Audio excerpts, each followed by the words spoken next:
Hello, friends, and welcome back to Film Showing. We are continuing the Oscars project. We are watching and discussing every movie that had won the Oscars Best Picture award from 1960 to current day. So it'll take us a couple of years, but so we are currently on 1970, and we will be discussing the film Patton today. The nominees, or the runners-up that year, were Airport, Five Easy Pieces, Love Story, and MASH. Wow. I guess all better than this. All of them? Yeah. I haven't seen them all, so I don't know. I haven't seen them all either, but I'm going to take a shot.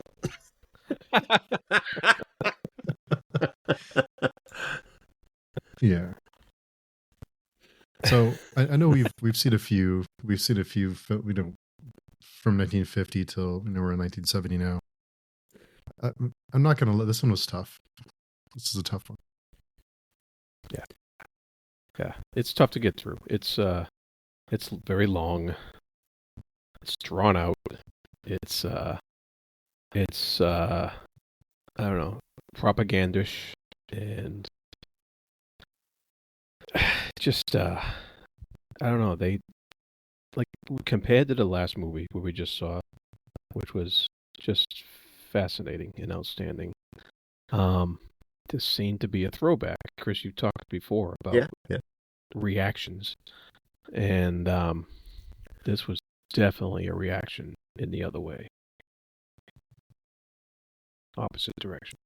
Yeah, I mean, I'll say I don't particularly like biopics, and much the same way as I didn't really like Lawrence of Arabia in the way that I thought I would.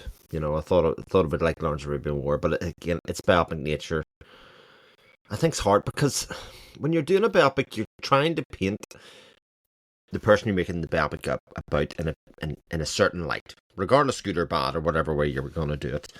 And I think, well, actually, one of the things that really is strange about this film is that it sort of paints Patton in multiple lights.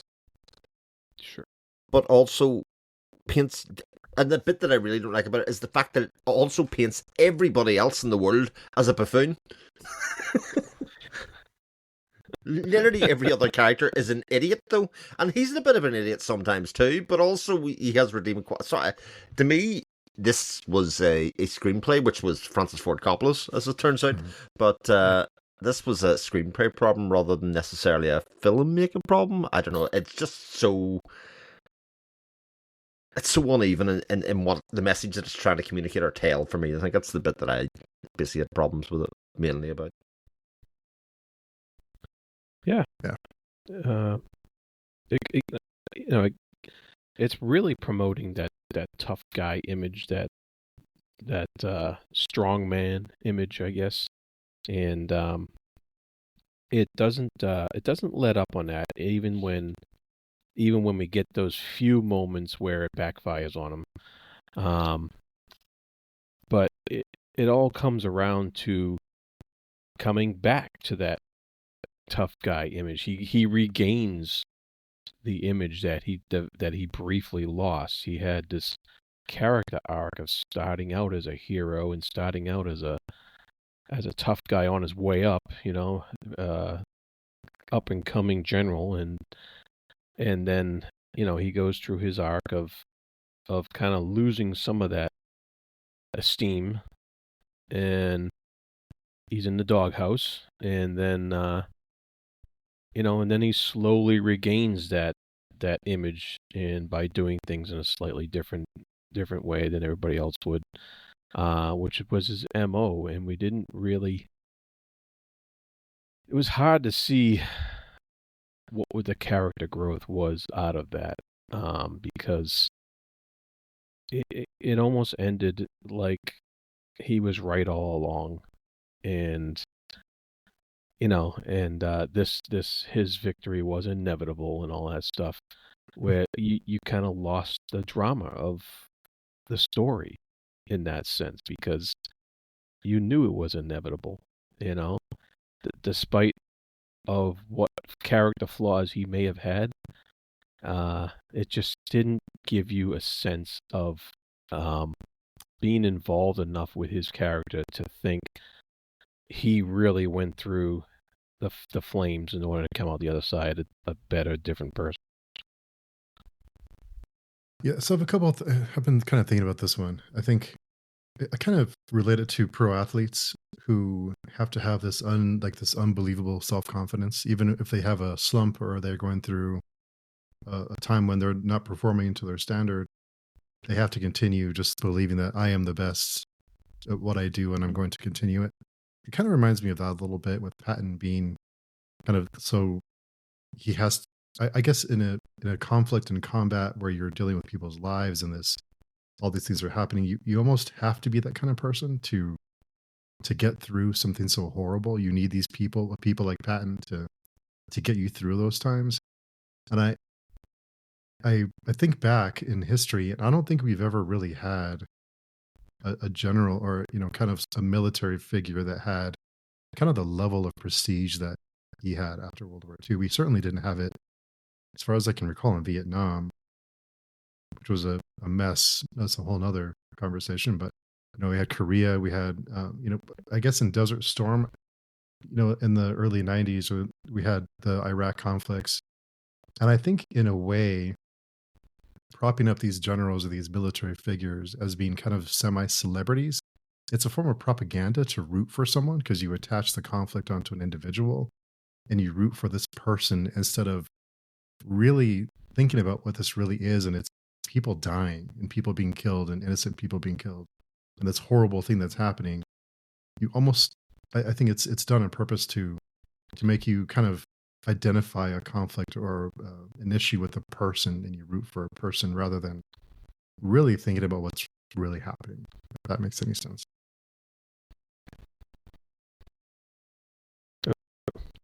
Chris, I think you're muted. Yeah. Yeah, I think you're muted.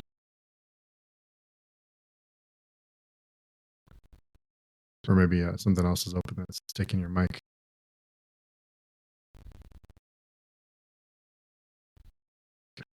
Oh, go ahead, George. Okay. He'll be back. Yeah, right. All right. So, yeah, you're right. And the what you were saying, like he came out of this, a big military figure, hero type person. I mean, I think that's something that Americans always are looking for when they come out of these wars. I think you may have had that. I'm not sure who the generals were in World War One, but we definitely had the prestige of being on the side of the victors, and there was a really uplifting, good feeling going into the Roaring '20s at the end of the war. That was generally advertised as as such. And I know Grant had a big following after the Civil War, which got him elected. Even Eisenhower had enough to get him elected into office and stuff like that after World War II. And so, yeah, you're right. Vietnam definitely turned things around, and I think that part of this, the making of this movie was, of course, during the Vietnam War, and so you had it was almost like a statement saying, hey, this is how we're supposed to treat our heroes and our soldiers, not what's going on now. Yeah. Yeah, I think it's very telling the time that this movie came out, or during that time period of, and not to say that they made the movie, because I would imagine I don't know if they planned to have the movie serve as a way to kind of rally people to support the conflict, but maybe just the attention it got was more than it would have been otherwise with it winning Best Picture. Maybe that's yeah, maybe. I mean, when this came out, probably came out in '69, right? Mm-hmm. The unrest had been going on for quite a bit, the civil unrest, so when they first started making it, it had to be on their minds somewhat. They might not have known that it was going to escalate as much as it did. But yeah, it's definitely must have been there. Yeah. It probably would have started. Okay. Yeah, probably would have started around the fact that, you know, they needed to drum up support in some ways, or at the very least, war would be topical, therefore would get people to go to the cinema, you know, if nothing else, you know, and have that in there. Sure. Because I do think there are parts of it, especially at the start of it, where, especially when the German planes are flying overhead, and that somewhat comical scene of, you know, we own the skies kind of scene, which apparently did happen pretty much exactly as that in some ways. Some of the explosions and stuff are a step up from anything else I think that was seen before, you know, in the movies leading up to that point. I think they were very graphic for just like a couple of minutes within that section of the movie, and then it sort of fell away from the graphic nature, and they kind of replaced that with numbers. You know, they sort of lauded in the fact that he had killed so many, and, you know, all of that, you know, in his progress through, which in current circumstances and the way we look at war, is a very odd thing to be doing. In some ways, it almost glorifies how good somebody was by the number of men that he killed, both in his own command and the other. Like, strange, but that such is the nature of war, like, in a lot of ways. But it was almost, that was, they're trying to point that in a very positive light, which I thought was kind of, you know, added to this sort of mixed messaging that the film would give sometimes, in terms of like, oh, he's crazy, he's a bit of he lives in the outskirts, he's kind of does his own thing, he's a maverick, and also being a danger to the people around him, you know, in a lot of ways. And yeah, strange. Notice how he in his speech in the beginning there, he kind of slams the media a little bit, and then eventually, of course, the media works against him because of the whole slap incident, and you know, and he's always trying to speak to the media. You know, there's always media around when he's giving these speeches and stuff like that. And that's kind of a battle that he had that was mirroring the battles going on, you know, during the war. And I thought that was a pretty clever contrast, you know, that was going on. I suppose that war is fought on two fronts, right? If you're on the command side, you not only have to fight the war, you also have to fight and keep support for the war. So, you know, the reporting on what's happening could hurt support for the. So if you lose support, then it becomes an even worse conflict for your side. So it's lots of different angles to this that I kind of didn't think about before watching it. So it was thought-provoking in that way. Yeah. And they also make the point by the end of the movie that the nature of being a war general is changing from being a military leader to being a diplomat in some ways, and being somebody that can manipulate the message. And even if you contrast it to Lawrence of Arabia again, I mean, that was the point was sort of made a little bit in that movie as well, in terms of why they were sending him out to Arabia in the first place, you know, as being a good old boy and all of that kind of stuff that was there. So, like, there's a good movie in here. I think if somebody else was to take another stab at it and maybe paint it in a truer light or otherwise, because the one thing it made me do was kind of go searching for, right, okay, I've just watched the movie about this, but what actually happened in a lot of these cases, and who actually was that man? And it's sort of a bit disappointing that a lot of the major things that happened in this movie were all fictionalized. You know, they didn't actually happen like that, and even the relationships between people were not the way the relationships were. Like the relationship between Bradley, who was Carl Malden's character, the other general who's with him, apparently they couldn't stand each other ever.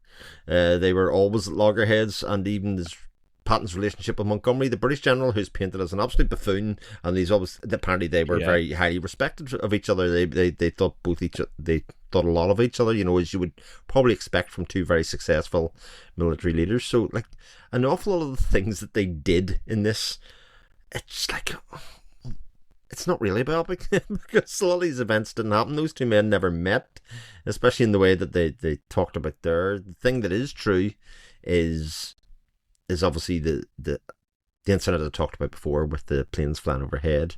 But even the speech at the start didn't happen.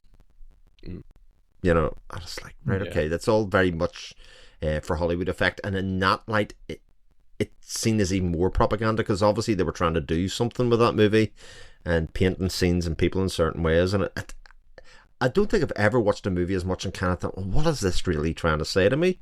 What is it trying to manipulate me or trying to do? Because if these events didn't happen, then why are you doing this or presenting somebody in that way? So yeah. Well, there was a lot of mention of the old noble sentiments, you know, of warfare, fighting with honor, and all that stuff, contrasted with current politics, and they say, you know, romance is lost in the contemporary now. That was their, you know, the main thing that he was complaining about, and he was trying to speak to all of these upper class people and basically snobs on their own level. And at first he comes off like he can, but then eventually he always fails in that attempt to do that. And it doesn't, his ideal of what a noble soldier, warrior is, doesn't fit anymore to what the people who are now running stuff do and how they do it. And that contrast is interesting, because he believes he's led all these past lives that you know, that were glorious in their execution and Roman generals and what have you, you know. And it just doesn't measure up to, he's a man out of time. He doesn't measure up to what's actually going on in the world and politics. He's almost a kind of a relic of an older time, that he didn't belong in the new world. He was, I think he even mentions that he says something about he's in the wrong time period or something like that, where he feels like he's not built for this world. He belongs in the past. Yeah, and a lot of that speaks to his motivation, because his whole point of doing what he did, according to the movie, was the fact that he wanted to be remembered along the likes of Hannibal the General and those kind of people. You know, he was the reason he wanted to get back to the military is because he hadn't had that moment for himself to be remembered in that way, and that was why he was so keen, and that's why he was eventually saying to people, you know, I need you to give me a chance. You know, even though his record in its own way would have stood for itself, but because of his lack of diplomacy, he had that taken away from him. Yeah, he even they even imitate Napoleon.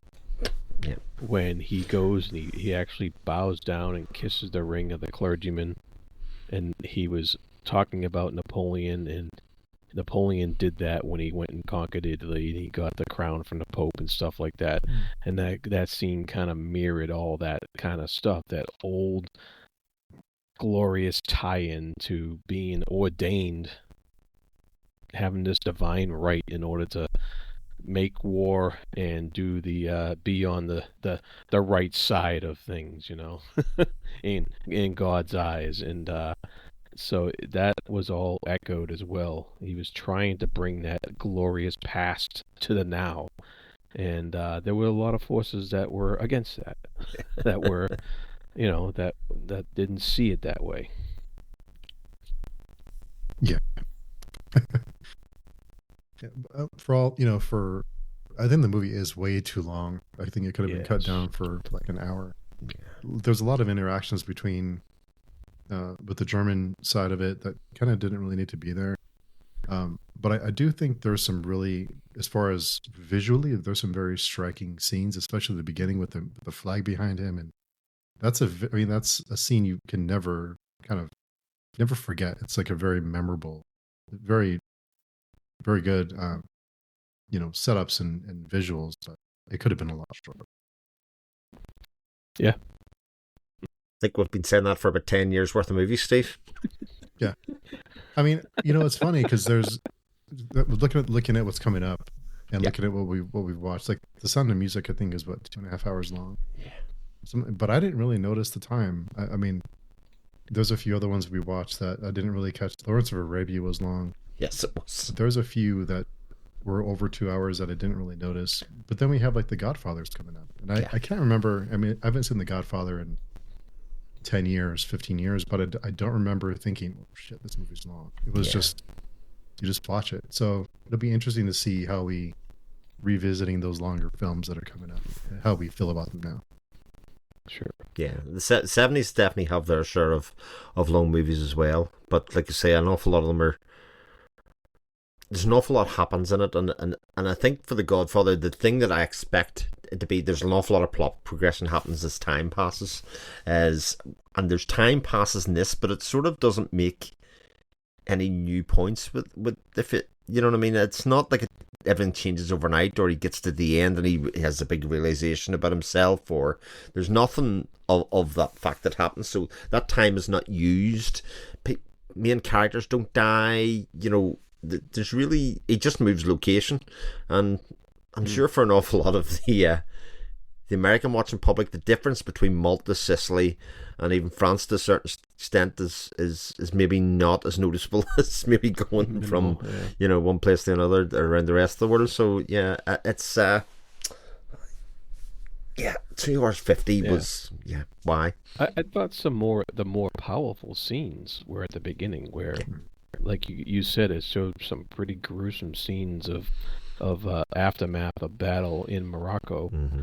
And I thought that was very interesting that they showed the looters of the bodies, and it kind of like represent this looting of culture almost, as the Americans are storming through Africa, and the Germans too. You know, both of them are really, and we're like we're fighting each other over somebody else's ground, and it kind of just represents how we're tearing apart this whole area of the world, and it's none of our business on either side to even be there.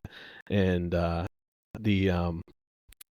and I like how they showed that, because it wasn't, because the looters were locals, and but really their real looting was the damage that was done to the locals, you know, population and culture and economy and everything else. And I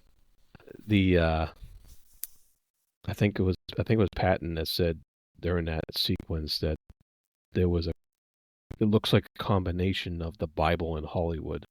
And, that's right. Yeah. And I thought that was a great line, actually. Yeah, because it's at points like that I sort of thought, oh, this is going to be an anti-war movie, because it definitely had some things to say about that. You know, the way they were sort of pointing at the barbarism of the looting, while they had just been coming to somebody else's land and just murdering all around them on both sides. Like, that was just, I thought of that. And then it would flip and make a different message, and they flip-flop the whole way through the movie, I think, in a lot of ways. Like, even the incident where Patton slaps the young soldier, read up on that one's misrepresented. Actually, they paint him in a very unfair light, apparently, Patton, because they kind of painted as if he was sort of justified and then coming back of it, or whatever they were trying to do.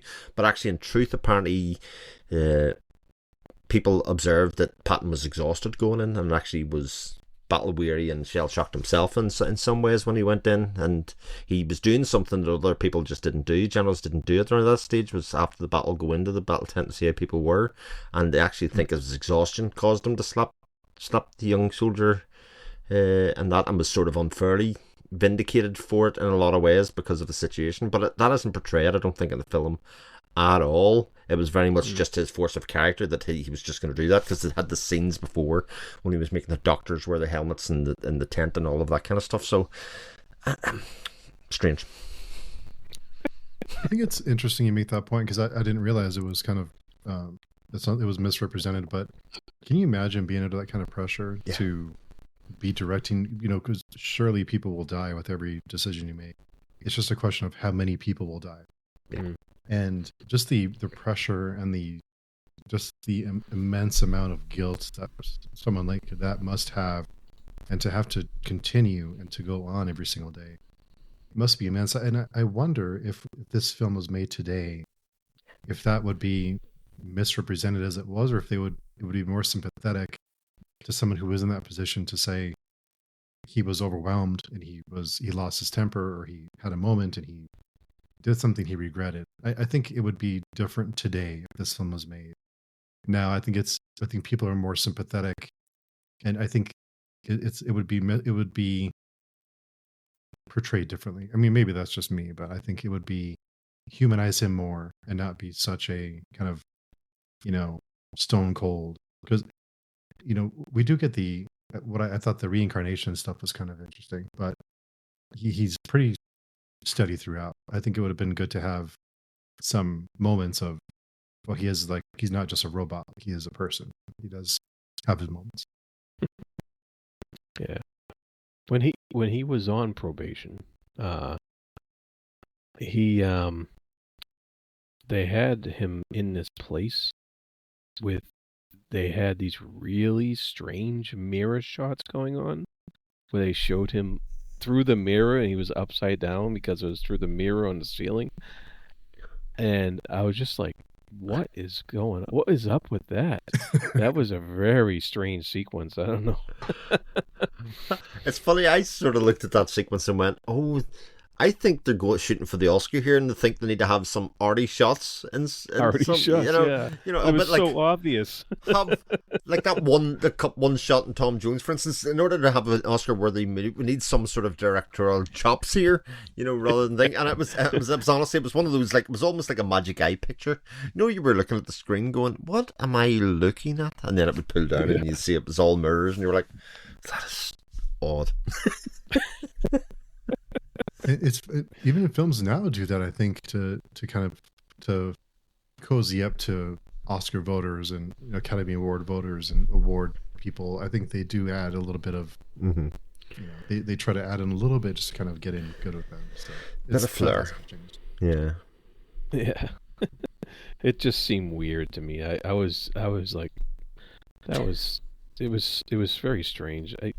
Because people use mirrors all the time in movies, all the time, to show reflection of character, inner self, what have you.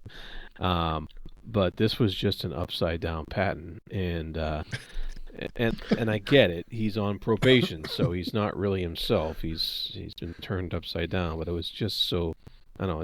It was a little glaring. I thought it was a little overdone. Yeah. Yeah. Yeah, and what you said earlier about the scenes with the Germans, where they just kind of played them off as buffoons, like you said, and I agree. I don't think it was necessary in this context at all. I think it would have been actually more dramatic to keep Rommel as this mysterious figure, this mysterious, military genius of sorts who has this reputation and is just something to overcome, and it didn't seem that way. It didn't feel that way. Like when he's trouncing his way through the Alps and in France or what have you, and there was no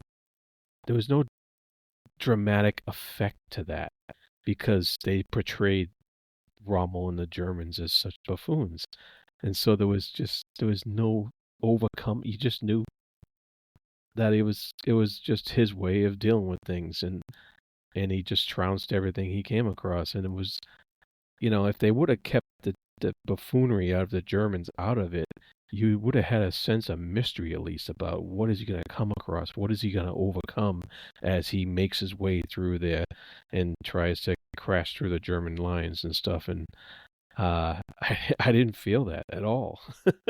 It almost became a bit like a pantomime. They became pantomime villains, because that scene, as far as I remember in the film, closely follows the time when he's standing shooting his pistol at the planes, and the shots end up between his legs, which again, you take the really graphic nature of the scenes just seconds beforehand, with the explosions and stuff, and then he ends up getting shot between his legs as he's firing his pistol and blah blah blah, which I think they actually mimic and mock. I think a little in Saving Private Ryan, if I was to guess, in some ways at the end of Saving Private Ryan, but. And then they go towards Rommel and they're trying to do the background on Patton and who he is. And I sort of wondered for myself, how did they find out? Like, there's no internet. There's no Wikipedia page.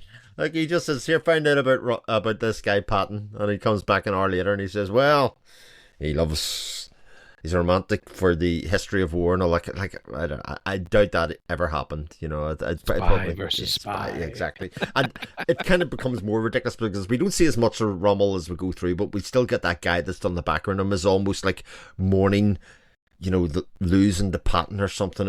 Again, very pantomime-esque sort of ending to that whole bit. I just have to mention this because you mentioned Saving Private Ryan. I thought it would definitely be on the list. And in 1998, Shakespeare in Love won Best Picture. Yes.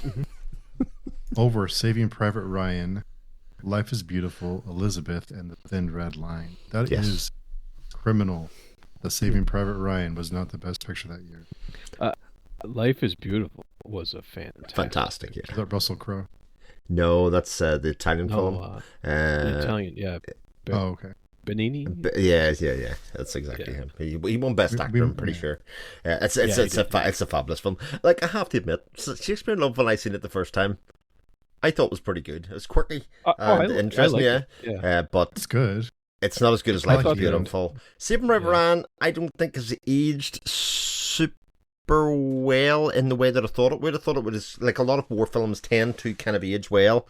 I think there are parts of Saving Private Ryan that are brilliant and absolutely fabulous in it, but I think the underlying message of the throwing good men after bad or otherwise is sort of, you know, isn't great, but Life's Beautiful, fabulous picture. Yeah, we may have to have a couple of one-offs with runners-up that we thought were it's the year before that kills me, but there you go. Oh yeah. Well, we can have a Good Will Hunting. We can have a films that got cheated category. Oh, absolutely. That's funny. I mean, this year, to be fair to Patton, I mean, Mice is a great movie. I really like Five Easy Pieces, and I haven't seen Airport, but I can see why Patton won though. Like, sometimes you see that some of these awards are handed out to crimes against humanity. It's like, how in the world did this win, or otherwise? But I can see why Patton won, given the year that it came out, the events that were happening in the world around that time, and especially in America. Like it's not difficult to see why Patton won, and it also has the very classic big male performance at the center of it. You know, it's very much has that singular character. He won the Best Actor for it, so you can see why it's easy to build a case around that. But you compare it to the one we're going to talk about next, like incredible film, which has a central male performance in it as well. Never seen The French Connection, but I'm really looking forward to it. Oh wow, so good. Pretty damn good. We have some bangers coming up. Yeah, we really do. The next 4, 5, 6, 7. I mean, the next ones we have are The French Connection, The Godfather, The Sting. Yep. The Godfather Part 2, One Flew Over the Cuckoo's Nest, Rocky. Wow. Then we have Annie Hall, which I'm not familiar with. Great. That beat Star Wars. We have The Deer Hunter, Kramer versus Kramer. So yeah, some that's three on the 70s. Yeah, the 70s are just... Yeah, that's a bang of decade. It's amazing. Yeah. So many good films. I'm looking forward to it. I haven't seen The Sting either, so... Oh, great. Yeah. Well, we've made it through a whole decade here, guys. We have.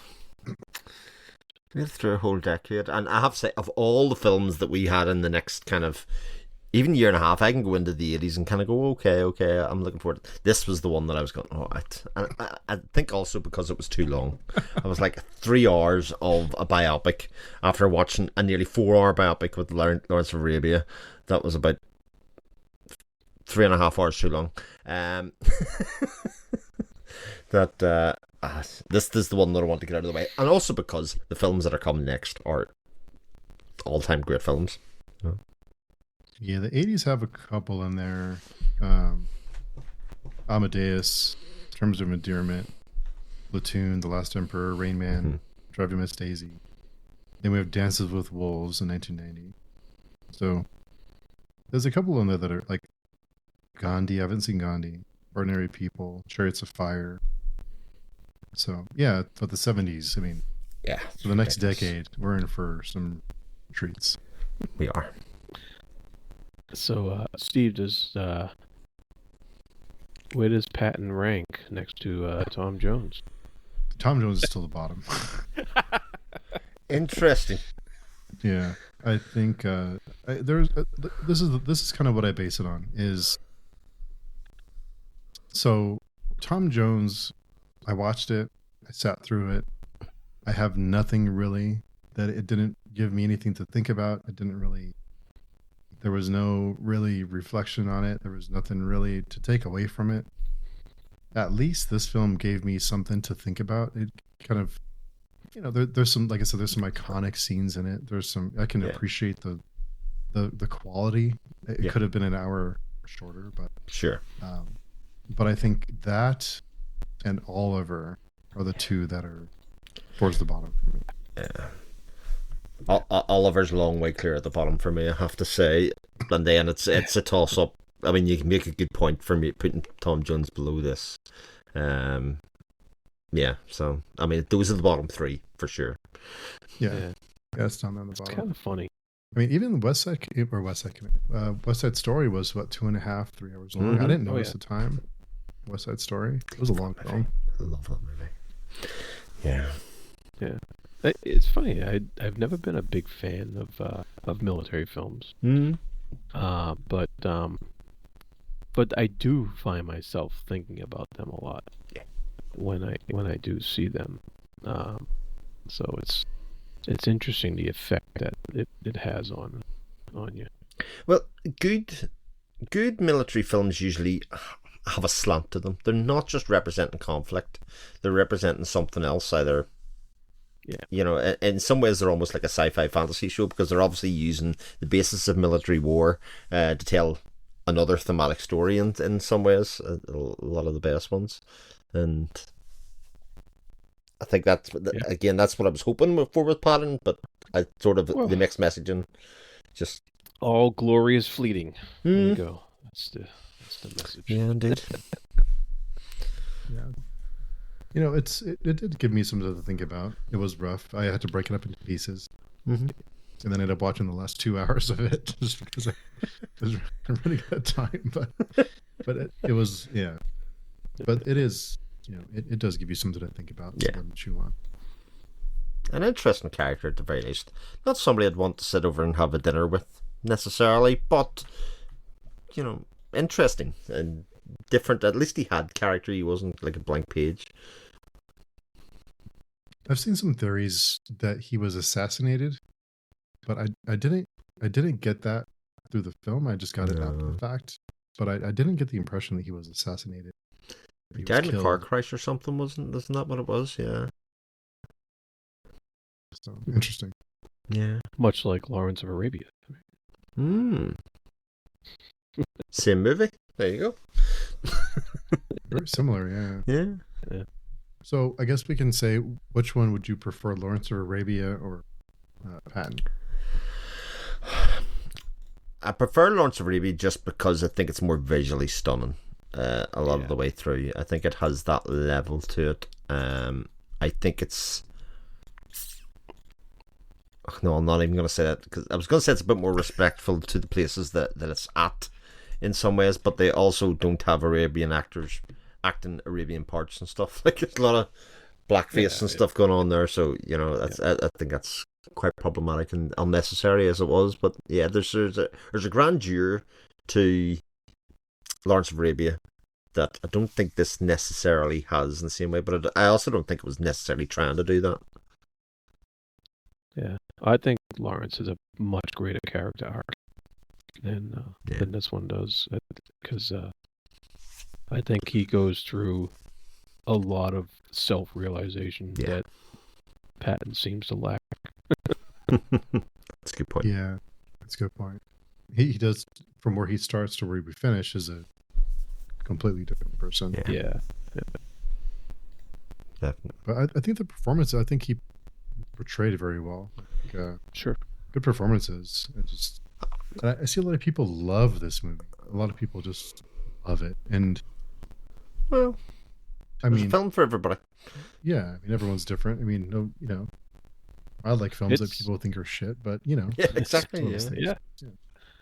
I've seen it on quite a few top 10 military films. Yeah, and to be honest, like, I've seen a lot of people say George C. Scott's incredible in this, but to me, he's just acting as George C. Scott. I'm not. He's exactly the same character in every single film I've ever seen him in, and I quite like him in, in a lot of those roles in a lot of those movies. But to me, he's no different from being himself, which I think is quite funny. What is interesting about this actually is that he only agreed to take the role if he could do Coppola's script. So there was another script written for this, and they had passed it around to a few people, and some people said no and whatever. And he said he would do it, but only if he could do the Coppola, which basically was the start of Coppola. This basically used this to finance The Godfather. So if nothing else, I mean, we got something good out of it. All is forgiven. Hard. Coppola, he did Platoon, right? Or was it? No, he did Apocalypse Now. Apocalypse Now. Yeah. I think that is on our list, is it? Is it runner? Oh, it's a runner-up in 1979. Kramer versus Kramer. Apocalypse Now is a great movie. Great movie. It's a really good movie. Yeah. It's another long one, but the final cut is anyway.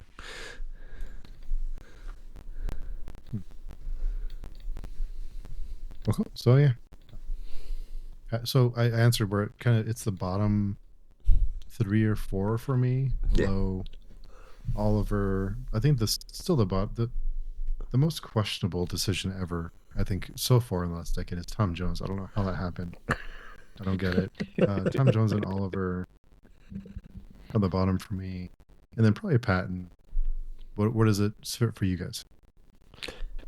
You said it exactly what my thoughts are too. Yeah. Yeah. I have Oliver at the bottom. It's a toss-up for the next two. I think I'd watch Tom Jones out of morbid curiosity before I'd watch Patton again. Really? Well, I can kind of see so. that. It's shorter, and it like I say, it's a curiosity because, like, what is it about it really that would have grabbed it? I sort of made the excuses that it was a period in time, but also Albert Finney's not. It's a strange one. I have to say, very strange. I don't get it. I don't know what happened there. There's some kind of personal thing going on. There's something going on behind the scenes. We'll probably never know about. I don't know. Maybe who knows?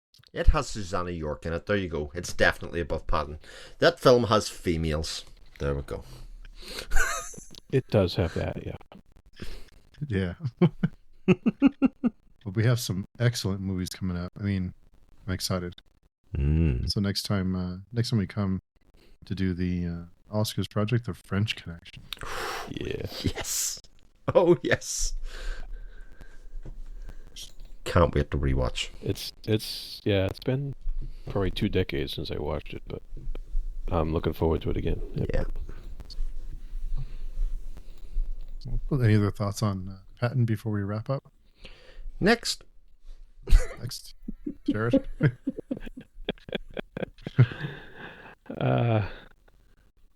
No, I mean, I was trying to think of something. Like, it was interesting in certain ways, but I'm in no rush to see this movie ever again. Yeah, I think that's a good. That's a good final line. It was interesting in many ways, but I have no interest in ever seeing it again. Pretty good summary, but yeah. So until next time, Chris, where can people find you? They can find me on the Chronicle of Chris YouTube channel. They can find me on Speculative Speculations podcast. They can find me in other discussions we're having at the moment. We've got one for Cormac McCarthy's Border trilogy coming up very shortly, and Discworld and other things, yeah, or on pagetune.com. And Jared. Yeah, you can find me at the Fantasy Thinker YouTube channel. Also on Speculations, and also on various other discussions all over the place. Yeah, pretty much. Yeah, so yeah, find us all on pagechewing.com. And on the channels, I will leave links below for all of them. And say hello. So until next time, we will talk to everyone very soon.